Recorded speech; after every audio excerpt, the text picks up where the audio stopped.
Às vezes nesse mundo a gente tem que ter valentia mesmo, tem que falar, doa quem doer e soltar o verbo mesmo. Eu tenho que falar realmente da questão da religião e os problemas que nós estamos vivendo no Brasil e no mundo. O problema que essas crenças místicas, sem respaldo científico nenhum, são capazes de gerar no debate público, na condução dos assuntos internacionais, nos humores dentro de uma sociedade.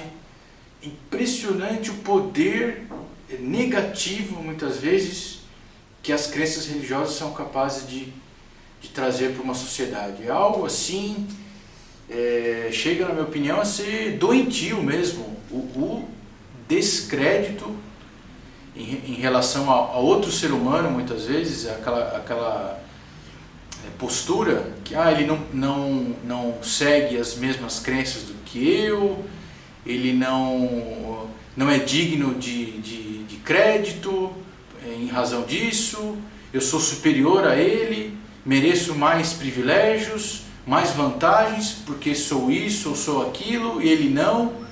Um comportamento completamente alucinado. No nosso país, ainda no Novo Mundo, teve ainda aquela questão adicional, claro, que aquela massa escravizados negros trouxeram também as crenças deles, que são mais antigas. Eu driblei, claro, o uso primitivo, a palavra primitiva. Elas são mais antigas realmente. Então elas são crenças mitológicas, muitas vezes, que para o europeu eram estranhas. E são realmente, tem rituais muito diferentes do catolicismo romano, do próprio movimento evangélico, aquele tradicional mesmo, inglês ou alemão. É muito diferente a postura. O problema, a questão, é que é uma forma válida de se ver o mundo. É a forma como o escravo, essa pessoa que estava submetida ao arbítrio de um outro ser humano, dava vazão às próprias inquietações, os temores. Então era aquele panteão de divindades diferentes mesmo, e claro, celebrando a própria etnicidade deles. Então eu assisti um filme da Globo Filmes mesmo, foi financiado por capital da Rede Globo, que é aquele sobre o besouro cordão de ouro, que o cordão de ouro seria a faixa preta do capoeira, que eles usavam propositalmente um cordão de ouro mesmo, que era o símbolo do nível máximo da capoeira. E eu achei o filme sensacional, simplesmente genial aquele filme. Eles pegaram um daqueles spaghetti western americano, que a trama é meio louca, exagerada, e transformaram o Brasil no cenário para esse spaghetti western. E os personagens principais, óbvio, são esses negros guerreiros aí, que eram escravos libertos e lutavam entre eles mesmo, e muitas vezes contra os colonos, os opressores, que é o Capitão do Mato, que é uma figura fortíssima no Brasil, esse branco de classe baixa que tinha a função de guerrear e combater os negros e capturá-los, por exemplo, nos quilombos e tal. O filme é genial, e o mais engraçado é que acaba não tendo a repercussão que mereceria ter. É uma coisa impressionante. Não sei se grupos, racismo, misturam tudo. Evangélico, que tem um monte agora de evangélico, acha que você está fazendo propaganda de uma outra religião, então ele tem que boicotar. Ele tem que boicotar porque é concorrência desleal com ele. Então é uma maluquice.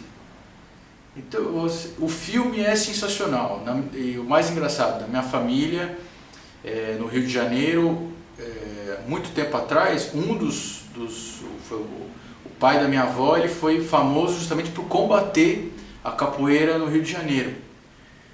E eram outros tempos, outra mentalidade, havia realmente uma espécie de crime organizado que eles chamam de maltas, que é chamado de Malta, que orbitava em torno da capoeira. Assim como hoje em dia tem grupos aí ligados ao jiu-jitsu e que criam problemas na vida noturna, às vezes até neonazistas misturados no meio e tal, havia, e esse meu ancestral ele combateu com uma severidade impressionante. No Rio de Janeiro ele é famoso, ele é o Sampaio Ferraz. Tem até uma avenida aqui perto da minha casa, aqui tem uma rua, aqui em São Paulo, que é Dr. Sampaio Ferraz, em homenagem a ele, aqui perto da Brigadeiro Luiz Antônio. E em Campinas tem uma avenida grande lá, que é em homenagem a ele também. No Rio de Janeiro tem também. E eu digo, esse filme brasileiro, ele é uma espécie de obra que tenta derrubar preconceitos, pôr abaixo mitos. Sensacional! Eu não entendo por que torce o nariz. Ah, é porque é do Roberto Marinho, é do grupo do Roberto Marinho, então tudo que vem da Globo é porcaria. Pô, é só assistir os seriados, os Maias, por exemplo, genial. Aquele A Muralha sobre a colonização do Brasil, os primeiros capítulos da colonização brasileira, A Muralha, simplesmente nada melhor que aquilo. Nada melhor no Brasil. No Brasil, nada que foi feito nas artes cênicas superam aquilo. Mas o pessoal gosta mesmo de jogar sal grosso no olho dos poderosos, né? Infelizmente. Mas fica então a dica: o Besouro Cordão de Ouro, da Globo Filmes, os seriados Maias, que no caso é a Sociedade Portuguesa, mas vale para o Brasil, é atualíssimo o enredo ali. E claro, esse A Muralha e tem alguns outros filmes também, épicos bons brasileiros. Então, fico por aqui, porque senão o vídeo fica enorme e eu acabo me entusiasmando muito. Até mais então, tchau!